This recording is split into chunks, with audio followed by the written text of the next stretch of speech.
Unmanned aerial vehicle, which is commonly known as drone, has garnered a lot of attention as a fast-growing industry and has been applied in various fields, including military and leisure. The Korean government has also given full support for the related industries by easing the regulation on drone. On today's Upfront, we discuss the significance of the drone industry and its rise as a new growth engine.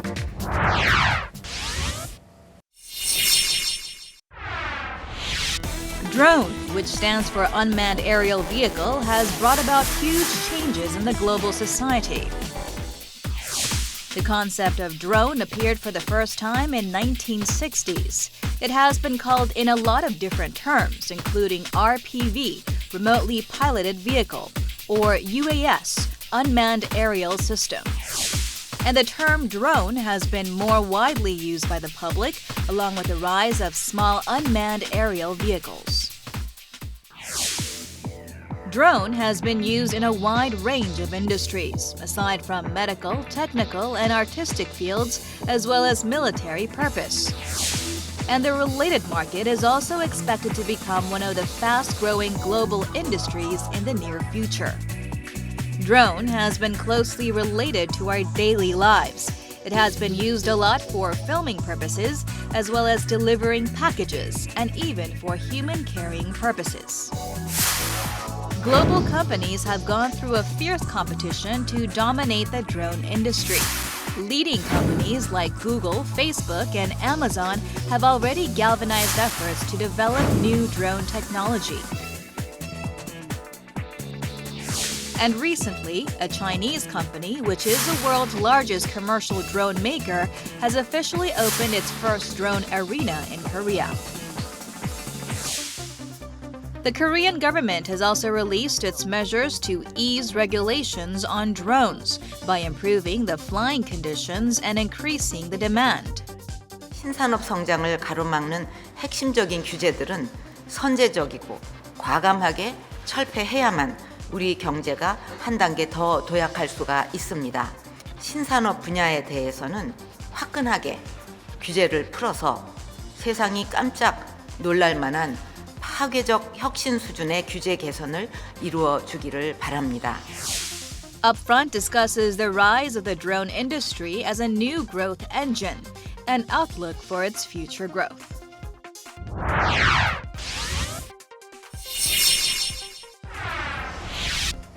For today's discussion, we're joined by great experts in the studio. First, we're joined by Park Jong-sou, Professor of Software at Korea Aerospace University, and by Bhang Kon-joon, the Chief Research Director of Division of Research and Development at Korea Drone Industry Association. Thank you both for being here. Thank you. Thank you. Now let's discuss this by clarifying the term. We commonly use the term drone, but the concept of it might be unfamiliar to some of the viewers that we have. How would you define the drone, Professor Park? Actually, the name of drone came after the sound of aircraft, like the humming sound of male bee flying. So it is not a formal name. The formal name, as ICAO, International Civil Aviation Organization, defines is RPAS. That means remotely piloted aircraft system. So the aircraft system does not have the pilot inside. The pilot, is in other side, remotely, located, pilot. So this is, remotely controlled aircraft system. So this is a definition from the ICAO. For example, guided missiles. We don't call them a drone. No. And that's because, in that case, how would you distinguish those two? Well, guided missile is a little bit different. Its only purpose is attacking and killing people. But a drone is not that actually. It's a little bit different term. So it is a missile. Well, we can define the missile as a weapon. Yeah, but drone. But not the vehicle. Not the vehicle. Yeah. Right. So we can distinguish in that term. How about a lot of people, as a hobby, have flying objects like copters, multi-copters. Would that be considered as drones as Yes, well? we think this is a drone because this is remotely piloted aircraft system. So I can see that the term is pretty wide at this point. How large or how big is the market in Korea? Well, some people say this is about 1,600 billion Korean won, which is equivalent to about $1.6 billion. But it may include some commercial and military, markets. So usually the military market is not easy to, estimate. Right. So, this is not such a right figure or something. Just the estimation. We think, this is kind of a big, market. I see. Regardless of whether we can include the defense or not, but am I correct in assuming that it is a very fastly growing area in terms of applications? I agree on that. Yeah, everybody really for example, leisure drone. Well, everybody likes to play with it, and people like in specialized fields, they want to apply drone for special applications. So I believe there are a lot of possibility to be more advanced and improved in the market. Especially these days, we see drones in the movies, movies about drones, movies featuring drones, and also we see a lot of people taking up hobbies, buying a lot of multi-copter and small toy. Sometimes the toy can be pretty big.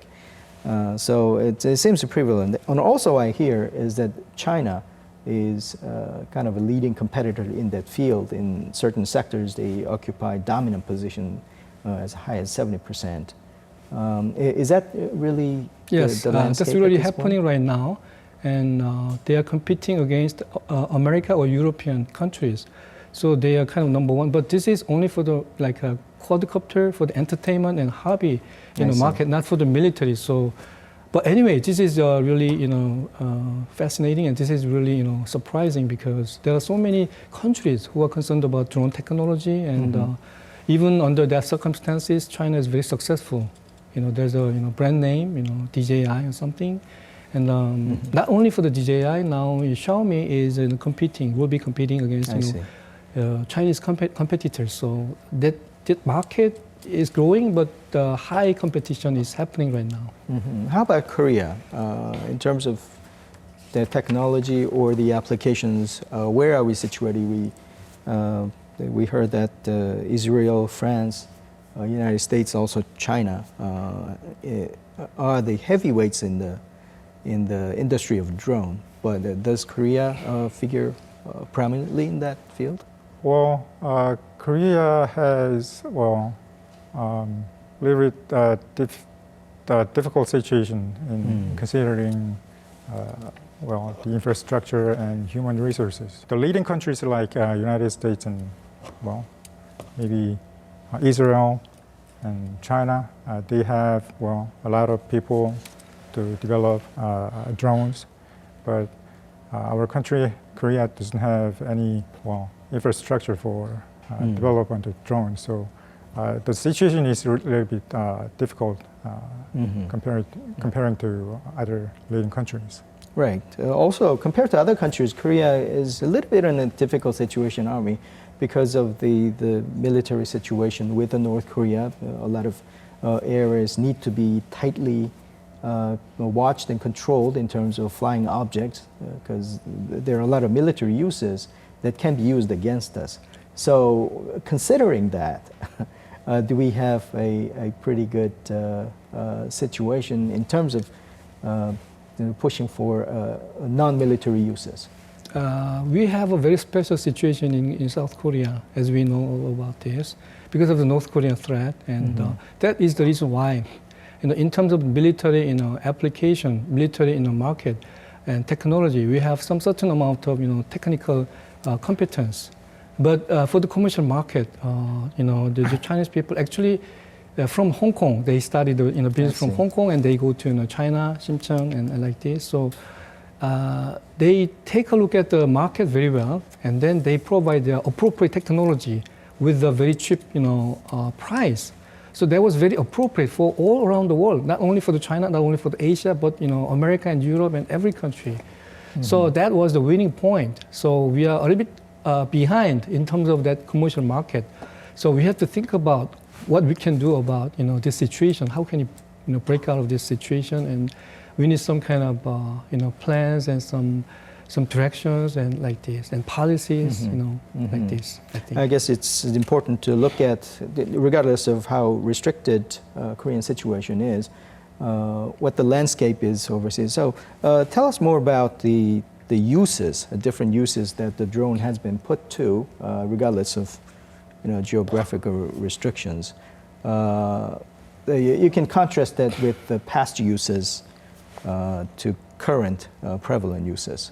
I don't know much about the military applications. In a professional or industrial fields, there can be many applications like agricultural or disaster mitigation or mapping, or something like that. So once we focus on those kinds of applications, well, there are many things that we can do, I think. The nature of drones depends on what we put on the drone. So if the drone has a specific theme for a specific application, then it can be created any other new drone. Yeah. So I think we need to focus on this kind of applications. I see. Yeah. The applications, as in drones, when I think about this, of course, we mentioned something about movies, but those aerial shots these days in the movies are pretty spectacular. I guess the drone has contributed that much. But more generally, I see drone as a delivery mechanism, but also you can put a lot of sensors in it, including, as you said, the camera, as the camera has become more high resolution and far reaching. Seems like those two areas could be the kind of a dominant uses that the drones can contribute. Yes, I agree. I agree with you, and we can think of drone as a game changer because we are working on 2D, surface, but now we can fly up to 3D space, and then you can deliver some physical goods all at the same time. You can also, like you said, we can put some sensors like cameras and near infrared cameras and thermal cameras. There are so many different sensors can be equipped with the drones, and then they can capture so important, information. And this information was never available. Actually, it was available from the satellite, but this is too expensive, too far away, like 36,000 kilometers away. And we could have, captured this kind of information from the manned aircraft. But manned aircraft is very expensive, and the safety and regulations are, too much complex. So we can freely fly, the drones, and we can capture very easily and cheaply. Now, this is era of drone. That's the reason why, people are kind of, enthusiastic about this kind of drone technology right now, I believe. I see. Yes. We've discussed the basic concept of the drone, and to hear more about the history of the drone industry, we had a chance to meet an expert who has first started the drone-related researches. Let's take a look.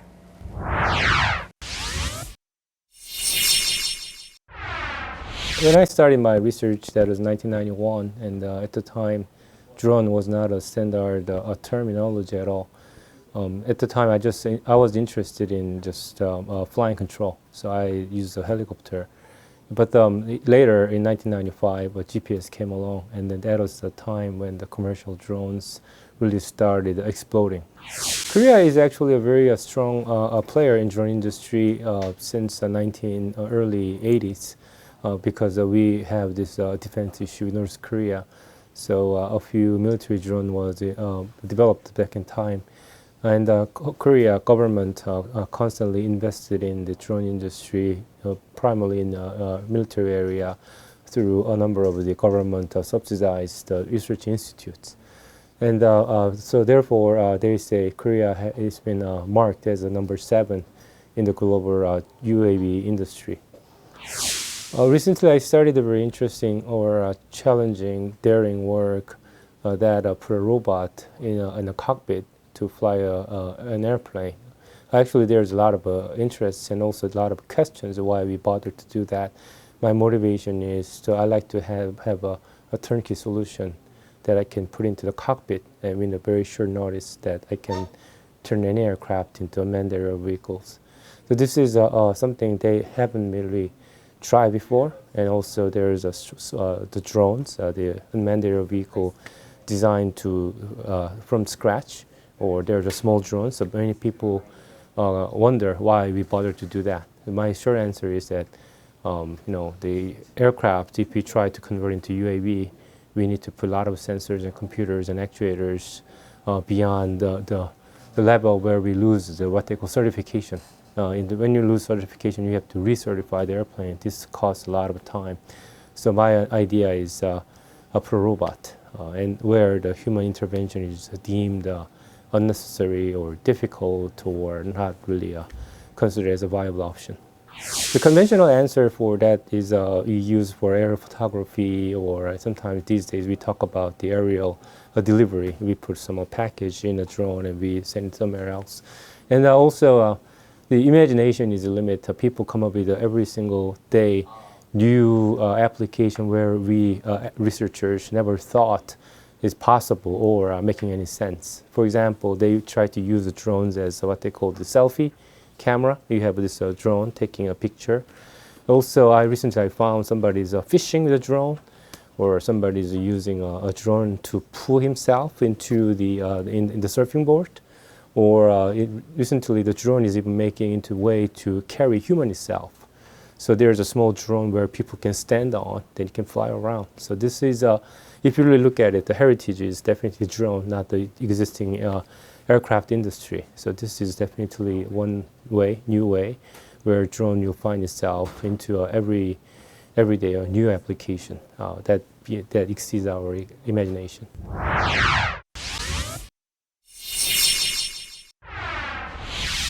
Now let's talk more about the uses of the drones. We already talked about the uses on a commercial field, but also, as it was pointed out, that the drone uses have started from the military uses. Now, when we talk about the military uses, what are we talking about? Tell us what has been kind of uses that drone has contributed in military sense. I think that this is similar to other technology. So many different technologies has been advanced because of the military, applications, and the drone was used for the military applications, and then they started to use it as a target, drone, so that they want to test their, other, aircraft to shoot down the target, drone, where you have some artilleries, and then you can shoot down, those target drones, and then after that they put some valuable, sensors like EO, IR or something. EO means electro-optic, infrared sensors, and then they want to do some surveillance and reconnaissance. But not only for the SNR, surveillance and reconnaissance, they want to use it for the actual bombing. Killing people. This is a different story. So now, as you can remember from the Afghanistan, many people are, bombed and they kind of, killed by, drones like MQ-9 Reaper in Afghanistan, and this is already a situation right now. So drones are killing people. Right. This is happening. Yes. As you said, it seems like it kind of fits into our classification of drones in terms of functions. They have a payload to deliver, which could be lethal or non-lethal in military sense. Right. But also they can put sensors for surveillance, reconnaissance, and those issues. And also you pointed out, as we have seen in several movies, as a matter of fact, some ethical issues. And privacy issues probably is a problem in a military sense, but when you kind of transfer over to the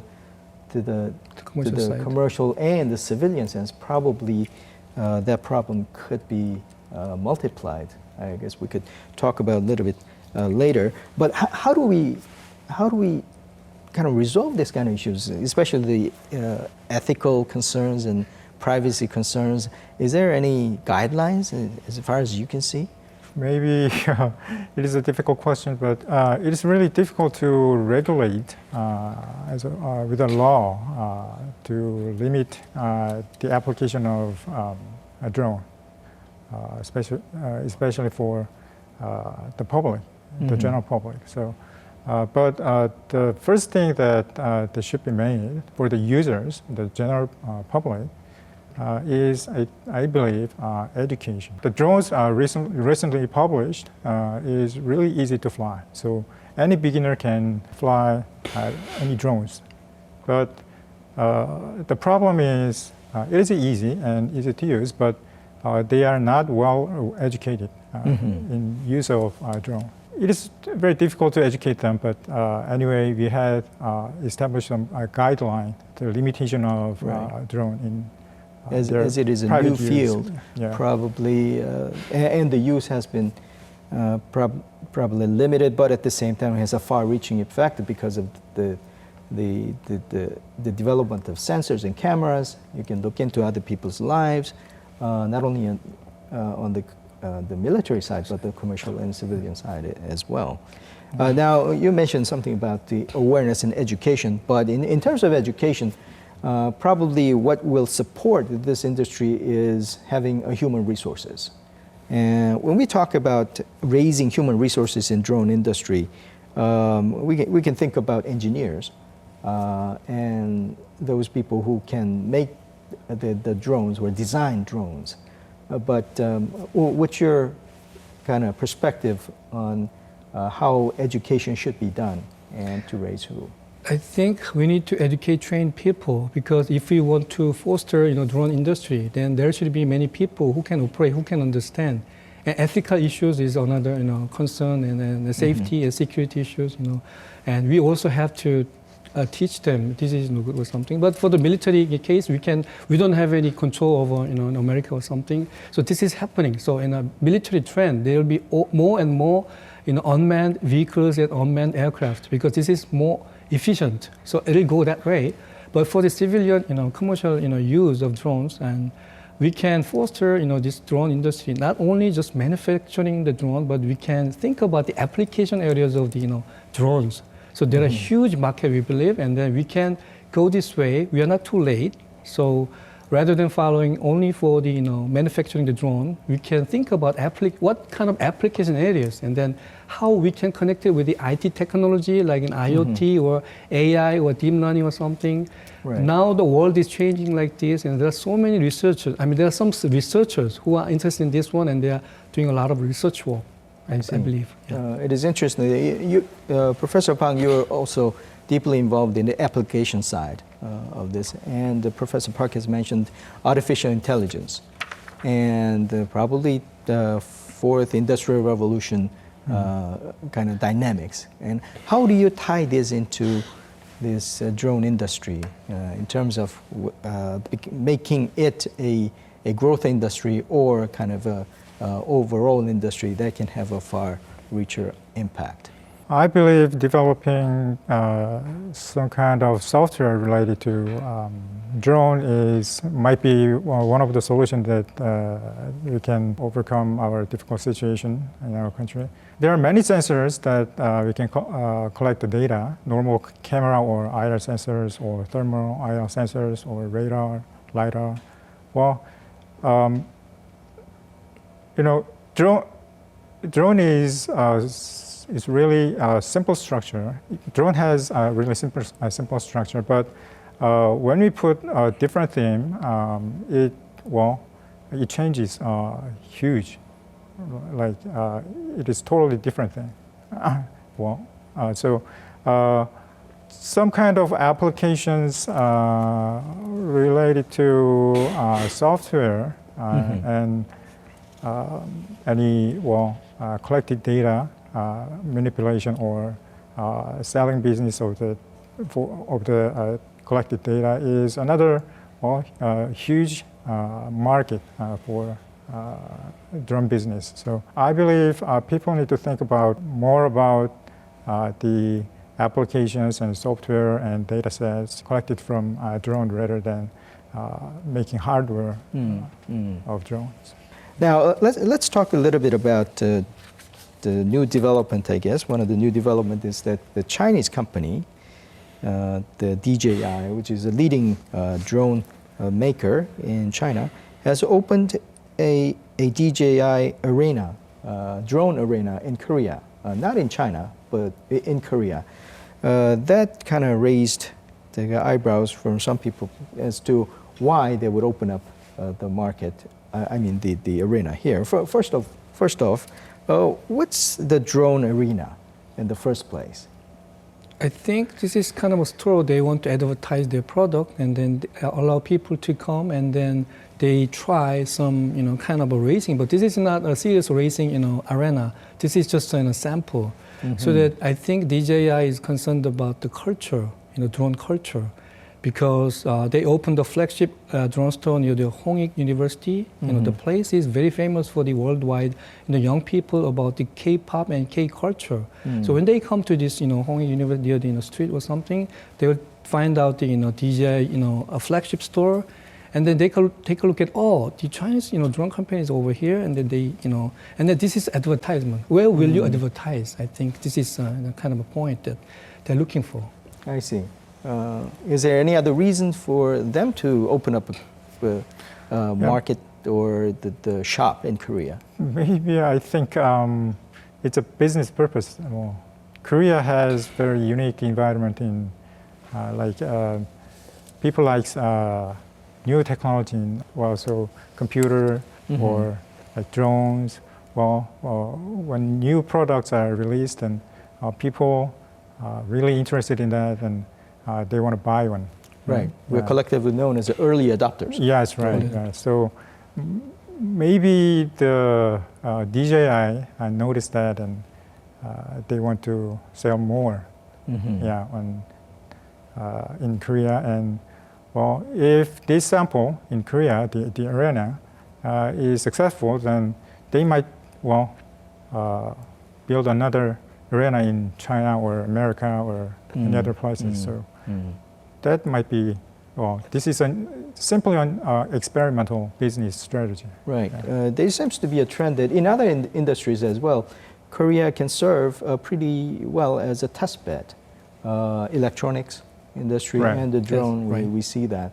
What's the attraction of Korea in terms of how they can assess the technology and the market responses? The nickname of Korea is Dynamic Korea. So Korean people are very quick. And they early adopters. There are so many early adopters, and then, like smartphones and things, has been spread out so, amazingly. And even 80-year-old, grandpa and to the, very small children, they use the smartphones. And then I think DJI may be, thinking about that kind of early adopters and then, Dynamic Korea concept. And then as Professor Bhang is talking about, they are looking for world market. But this is a test bed. So Korea has a very good characteristic of the, being a test bed, I believe.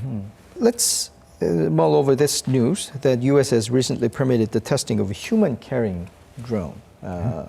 That goes into the purview of the definition of drone. So what kind of changes would take place if that becomes kind of dominant or the significant mode of transportation? Wouldn't it change not only the taxi service or Uber service these days, but also becomes a very life-changing experience? Before thinking about that, when we talk about a drone, we always think about safety first. So transportation is, drone, like drone taxi, might be very good idea for transportation, like in our country, because we are really suffering for traffic jams, right? We need to first confirm that how the drone is safe for human delivery. It depends on how the technology improves. Maybe in future that is possible. But before, at this stage, the current technology is not that secure for safety. So you need to first think about more focus on safety. Right. Yeah. Safety issues. Yeah. Right. Well, if we were to kind of project forward, and of course there's the issue of safety and other regulations, but if we suppose we overcome those technical issues, what kind of world are we looking at with the drone and also, as we talked about before, the combination with AI and also other networked systems. Do you see that there is a very much different the landscape coming along? I would think so. If the technology, develops, which erases, safety and reliability issues, especially for the personal aerial vehicle, that concept was from the NASA, already exists, and people, take a suit and they fly. Of course, this is not a science fiction, but it can be possible. But based on the fact that reliability and safety issues are cleared out, so then we can think about flying over because of the traffic jam, and we experiencing, almost every urban, cities, suffer from traffic jams, and like Brazil and Korea and Tokyo, maybe China or something, and Peking. So that concept was already exists, and then now because of the AI technology, of course AI technology is not solving every problem, but anyway, there's a big advancement in terms in drone industry and AI technology like a deep learning. So we can train them, and we can think about many different dangerous situations, and if we can escape, because we are not supposed to collide in the middle of our flying, right? This is safety issues. It has to be cleared. But assuming that those kind of issues are cleared, then there will be a huge market, I believe, right? Because everybody will buy this one, and then not everybody, but so many people will buy it, and then there will be a huge market. So we have to, I think, prepared for this kind of, projecting the future, and then think about our, strategy. I think this is important. Okay, let's take a look at this point, a short interview we had with an expert to hear more about the outlook for the future and growth of the drone industry.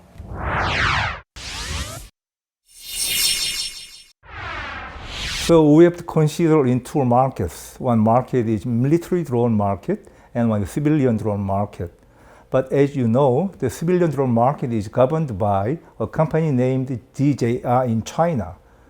But so therefore I think that for civilian drone area, which now became the common hobby around the world, it's not easy for us to get into it and compete against the DJI in China. But as far as the military drone market is concerned, we have been developing and using the military drones for many years, almost 40 years. Our military drone market started as a target drone in 1970s, and we are deploying many Korean-made drones, and we are also importing some military drones from Israel or USA. So I think in our country's case, we better focus on military drone than civilian drones. I know that there has been a lot of voices about deregulation about aerospace, but we have special surroundings. We have like 15 civil airports in small country, and plus we have 13 Air Force bases in our country. And our airspace is divided to military airspace and commercial airspace. So the airspace the drone can use is very limited. Okay? But in Korea, South Korea's case, we need airspace for our air defense first.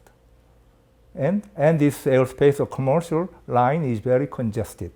So I know that civilians want some airspace they can fly drones. Some even say that we have limit of 150 meters of altitude, but they want to go over 150 meters of altitude. I think we have to compensate. We have to lose something. They have to lose something. They have to gain something by talking to authorities. So we cannot just make a voice for our drone only. That's what I think. Yeah. So all the drones, they need power source. And for example, KARI, Korean Aerospace Research Institute, they announced that they succeeded launching EAV3, the stratosphere the drone. But one problem was they were using the battery imported from Japan. So like power pack is a good example we can focus on so that we can make world best batteries in the world so that they can power these drones longer and safely.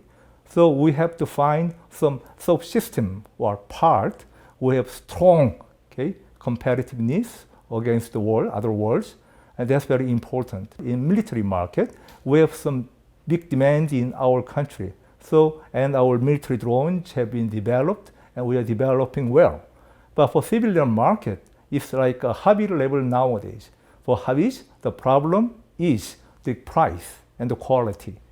And since this the Chinese companies like DJI, they became big company. So since they make very cheap drones in good quality, it will be very hard for us to compete against them. Because all the drone companies in our country is small companies, except like Korean Air or some Yukon system. So unless there are some big conglomerate, they invest big money in this civilian drone market. I think, like again, we will choose a few like special subsystems or special parts. We can lead the world. I think that's most important.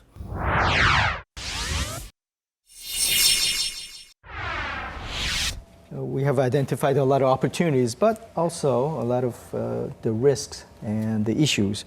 Now, let's talk about the role of the government. I think in this area, especially in Korea, because of the limitations, because of the kind of things that, the kind of limitations that small and mid-sized companies have, probably the government can play a big role. And one of the roles that government already admitted is that there are too much or too many regulations, and they put their effort to ease the regulations.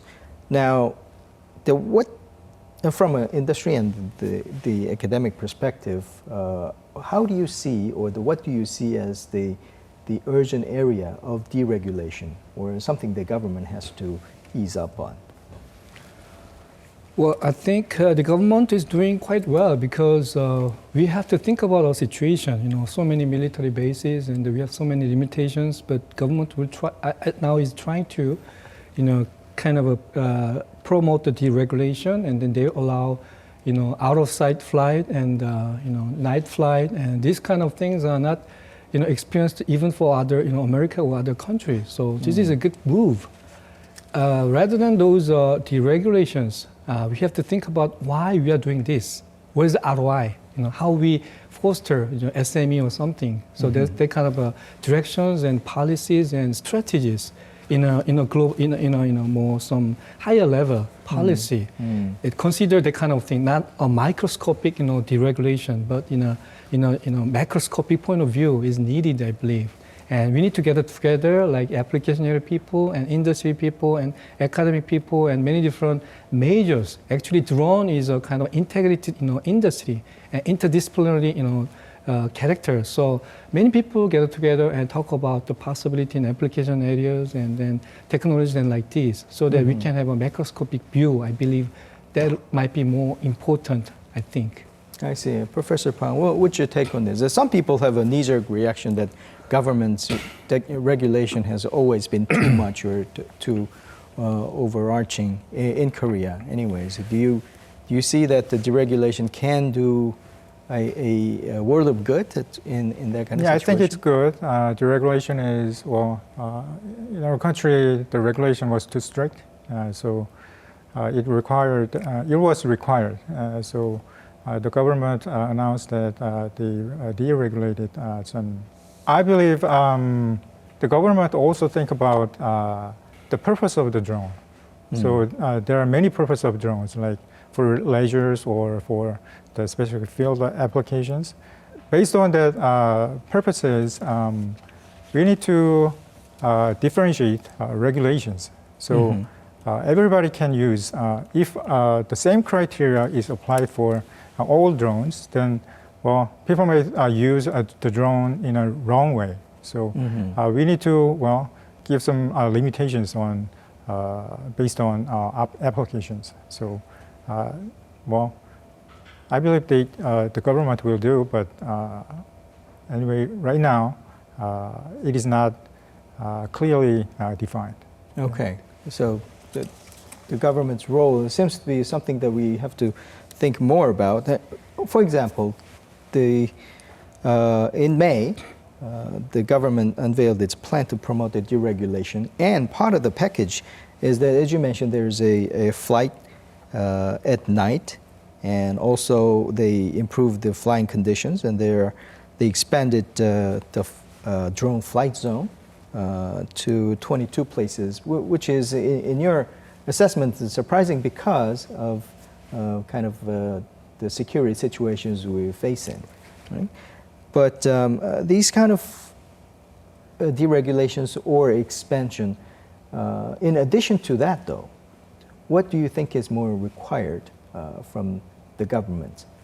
Is that the budgets? Is that some dedicated agencies? In your mind, what would be more beneficial in fostering this industry? I believe there is already an R&D and process going on inside of the government. You know, many different ministries gather together, and they are now thinking about how to foster, how to make safe infrastructure for the drones, and then those kind of studies are needed, I believe, and then. Safety. I mean, R&D should get along with the safety, and the safety comes from the evaluation of the drone itself. But nobody is evaluating. I mean, there's no evaluation criteria for the commercial drone because the technology has been developed too fast. So now the regulation, every laws and every aspects are following. So. But if it takes too much time, then this is already cold food and like this. So if we can go advanced, I mean, if the government can leading about this, the regulations and policies and directions like applications, then it will be much, much better. So. Let's expand the discussion a little bit more. We talked about the government's role, but how about the academia and also private sector?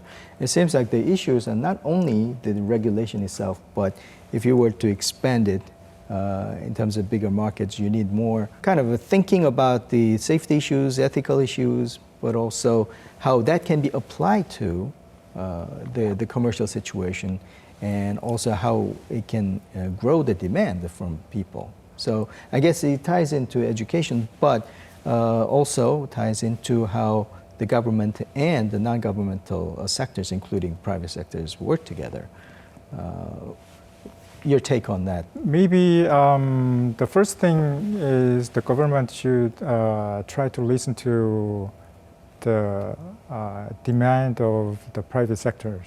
The situation is a little bit different that the government have conducted so far because they are, usually developed military and, the government-based research. So it is not very restricted. But in the field of applications in civilian side, it is pretty much different.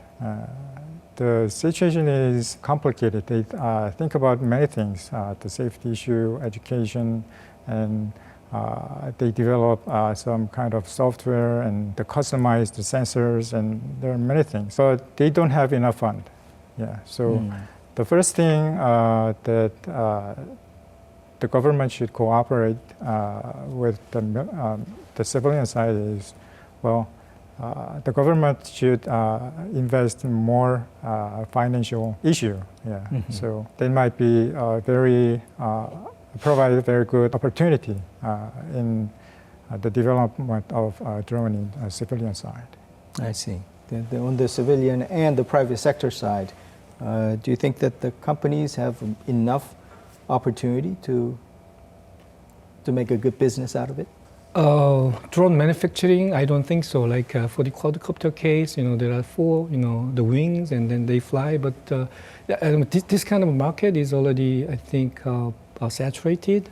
So for the SME, small and medium scale, enterprise, they should think about their own colors and their own niche market. Right. So government can help them because they can allow collecting information from the drone, and then this is kind of a project and business, and then SME can go there, and then they can participate, and then they can learn, and then they can think about some possible applications, I believe. So these kind of things are needed, I believe. I see.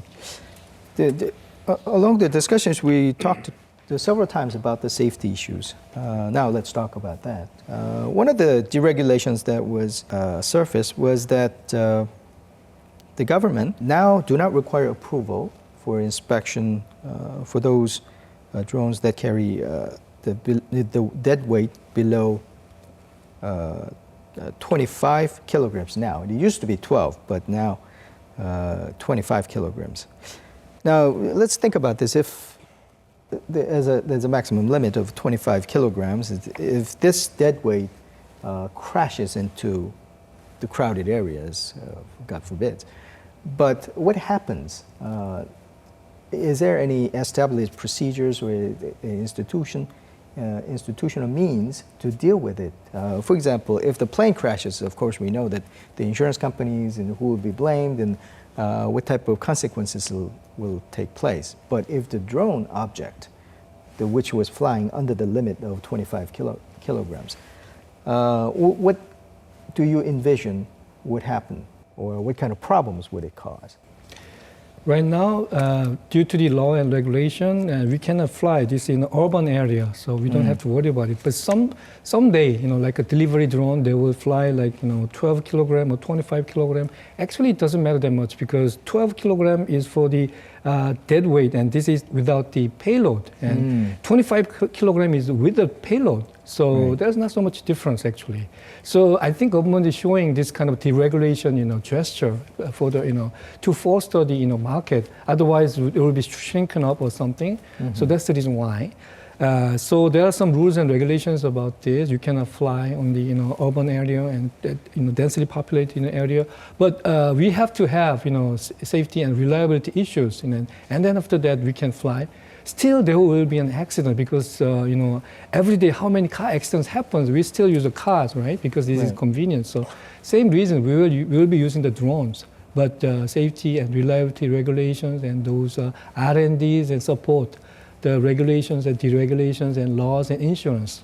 So those, I call it as infrastructure. Right. It should be, prepared.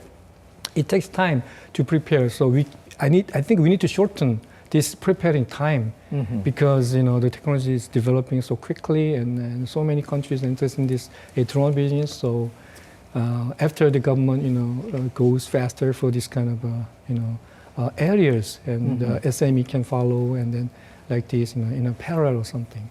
Other than the safety issues, another issues that we kind of talked about before is as a privacy issue, and you aptly mentioned that the government is eager to foster this industry and allowed even the night flying or those areas that does not have much regulation at this point. Now, we can easily kind of worry about those, the drones flying at night, snooping over, different homes, maybe over the wall, the restricted areas. Something like that. So is there any kind of infrastructure, as you have termed, to deal with that kind of situation, or do you think this is going to be a continuing problem?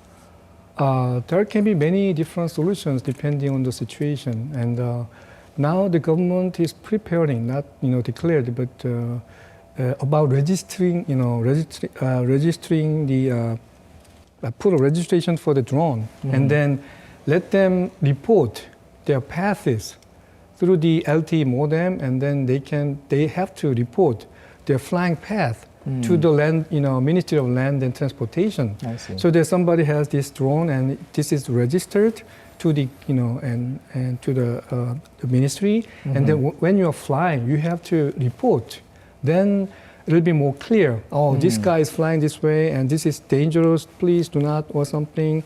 Like, there's an urban area or something, you can actually give a notation to him or something, and then this it's going to be needed, I believe. But not now, because there are not so many people now. And then as, market grows and as people grows in number of, using drones, I think this is a very convenient and this is a very efficient way of providing the security and privacy. Right? So this is flying, and if there's somebody here, oh, you fly over me or something, and you took a picture like this, and if you have a military base, then you are not supposed to fly over military base or something, that can be all, registered and hopefully controlled. Not, a strong control, but as a minimum control. because we have to be careful about the safety and reliability and the privacy. At the same time, we have to foster the drone business, drone industry. So this is kind of one solution, I believe. Right, regulation similar is, to flight log or aviation log, although it might be very difficult given the kind of overarching, very comprehensive nature of the definition of the drone. Yeah, regulation is important and it is effective, but I think education must be the first. Yeah. So even though good regulation is there, but some people may not follow the regulation and they want, taking a picture of other people, then they can use it and they can hide it. Yeah, and, other different technology, using other different technology. So the first thing must be education first. All right. Other than that, we are almost out of time. If you want to offer some advices to the government as to the priority matters, what would that be? The government role is to establishing a good infrastructure for drone industry. So that is a very mandatory and very needed. So the regulation changing is not all. So the government should more watching on the drone industry, and they need to, they try to find what can be helpful small businesses or people, or something like that. All right. And same question to you, Professor Park, you have the last word. Yes, we are talking about the application of the drones. So there are so many different applications like forestry and fishery and climate change and weather forecasting and VR and AR, infrastructure inspection, and so many. Most of them are related to IT field. And if the government allow to have collecting the public information from the drone and then store it into the big data and then try to analyze it and try to predict the future, like precision agriculture. What will happen for the future of our agriculture? How many grains, how many rice fields, how many onions, and how many peppers? Those statistics are not clear and not correct right now. So that's the reason why we have big variation of the prices. I see. Those kind of small project, public data collection through the drone can help fostering the industry rather than thinking only about drone manufacturing. I don't think it'll work that in a way. So we have to kind of divide into many different steps and views. So I think those kind of the things are, I believe, needed. From the government. From the That's government, a good suggestion. Thank you for your discussion today. Thank you. Okay, thank you. Drone industry is one of those industries that will change our lives in the future, along with artificial intelligence and the concept of fourth industrial revolution. It can also be a new growth engine, providing jobs and competitiveness for Korea. But the issues and downsides, such as deregulation, privacy, and safety issues, are formidable as well. How we manage them will make a critical difference in the future. Thank you for watching. I'll see you next time.